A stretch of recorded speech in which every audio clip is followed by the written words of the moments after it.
En un video anterior viste cómo calcular derivadas e implementar el descenso de gradiente con respecto a un solo ejemplo de entrenamiento para la regresión de Leach. Ahora queremos hacerlo para m ejemplos de entrenamiento. Para comenzar, recordemos la definición de la función de costo j. Función de costo up que le interesa es este promedio correcto 1 sobre m suma de y es igual a 1 hasta m. Conoce la pérdida cuando su algoritmo genera una y en el ejemplo, porque sabemos que y es la predicción de en el ejemplo que he entrenado, que es sigma de phi que es igual a sigma de w transponer x más boc. Entonces lo que mostramos en la línea anterior es para cualquier ejemplo de entrenamiento cómo calcular. ¿Conoces las derivadas cuando tienes solo un ejemplo de entrenamiento? Genial. Entonces dw1 dw2 y ahora estaría con el superíndice y para indicar los valores correspondientes que obtendrías si estuvieras haciendo lo que hicimos en la diapositiva anterior,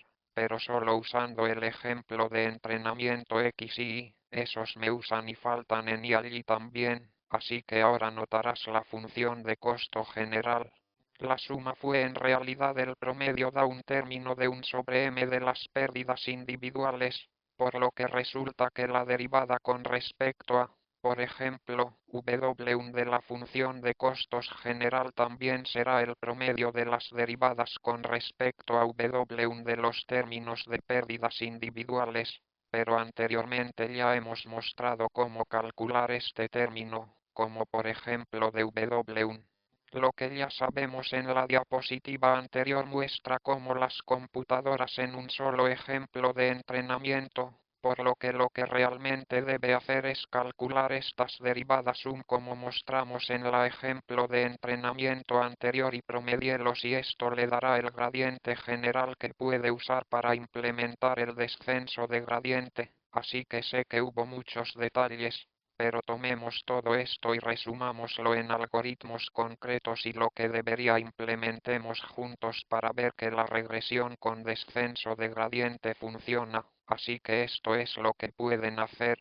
Inicialicemos j es igual a 0 d1 es igual a 0 d2 es igual a 0 b es igual a 0 y lo que vamos a hacer es usar un bucle for sobre el conjunto de entrenamiento y calcular las derivadas con respecto a cada ejemplo de entrenamiento y luego las sumamos, así que esto es lo que hacemos para que y sea igual a 1 hasta m. Por lo que m es el número de ejemplos de entrenamiento que calculamos z y es igual a w transpone x y más b la predicción y es igual a sigma de phi. Entonces ya sabes, sumemos jj más es igual a y log y más un menos y log un menos a y luego esto pone un signo negativo delante de todo y luego, como vimos antes, tenemos de phi es igual a y menos y du obtiene más es igual a x1 y de phi de w2 más es igual a x y 2 de phi y estoy haciendo este cálculo suponiendo que tiene solo pies dos características para que n sea igual a 2, de lo contrario, haga esto. Para unity número 3 y así sucesivamente y luego que p más es igual a de phi y supongo que ese es el final del bucle for y luego, finalmente, habiendo hecho esto para todos los m ejemplos de entrenamiento, aún necesitarás dividir por m porque estamos calculando promedios, así que w1 si es igual a m a 2 cos m videando el costo m en todos los puentes de computadora y así con todos estos cálculos acabas de calcular la derivada de la función de costo j con respecto a tres parámetros w1, w2 y b. Solo un par de detalles de lo que estamos haciendo. Estamos usando d1 más d2 y d2 como acumuladores para que después de este cálculo sepas que d1 es igual a la derivada de tu función de costo general con respecto a w1 y de manera similar. Para d2 y observe que d1 más d1 tiene un superíndice y porque los estamos usando en este código como acumuladores para sumar todo el conjunto de entrenamiento, mientras que en contraste si aquí esto era de z con respecto a solo un ejemplo de entrenamiento, por eso tenía un superíndice y para referirse al ejemplo de entrenamiento que se calculó y Después de haber terminado todos estos cálculos para implementar un paso de descenso de gradiente, usted implementa W1 y se actualiza como W1 menos un aprendizaje. Tasa de tiempos de W1 W2 niños hasta pacientes W2 tasa de aprendizaje multiplicada por D2 y B se actualiza como B tasa de aprendizaje multiplicada por GB donde D1 más donde usted sabe que se calculó y finalmente J aquí también sería un valor correcto para su función de costo, por lo que todo en esta diapositiva implementa un solo paso de descenso de gradiente y, por lo tanto, debe repetir todo en esta diapositiva varias veces para poder tomar varios pasos de descenso de gradiente en caso de que estos detalles parezcan demasiado complicados nuevamente. No se preocupe también mucho sobre esto por ahora. Con suerte, todo esto quedará más claro cuando lo implementes como en la tarea de programación B. Pero resulta que hay dos debilidades con el cálculo y como lo hemos implementado aquí, que es implementar la regresión logística de esta manera.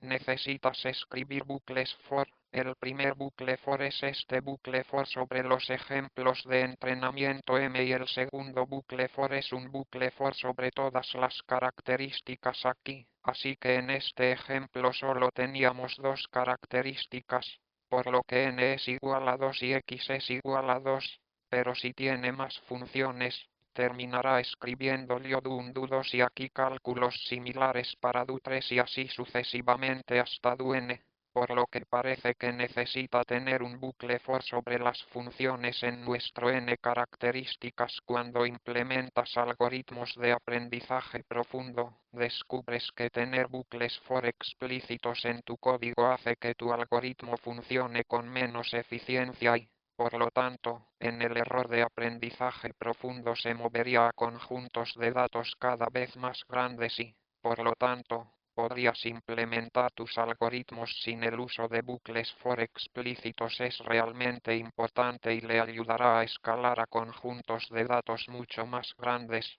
por lo que resulta que existen un conjunto de técnicas llamadas técnicas de vectorización que le permiten deshacerse de estos bucles completos explícitos en su código. Creo que en la versión anterior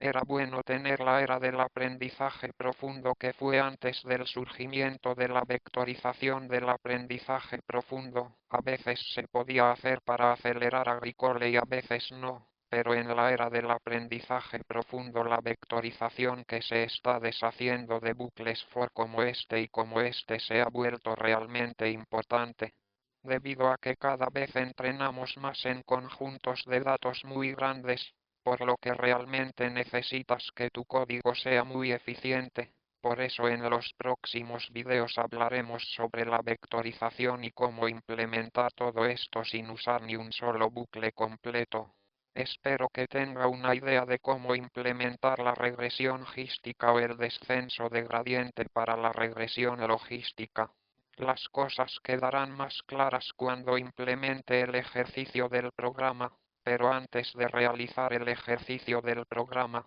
primero hablemos sobre la vectorización para que pueda implementar todo esto. Implementar en una sola iteración de descenso de gradiente sin utilizar ninguna noticia completa.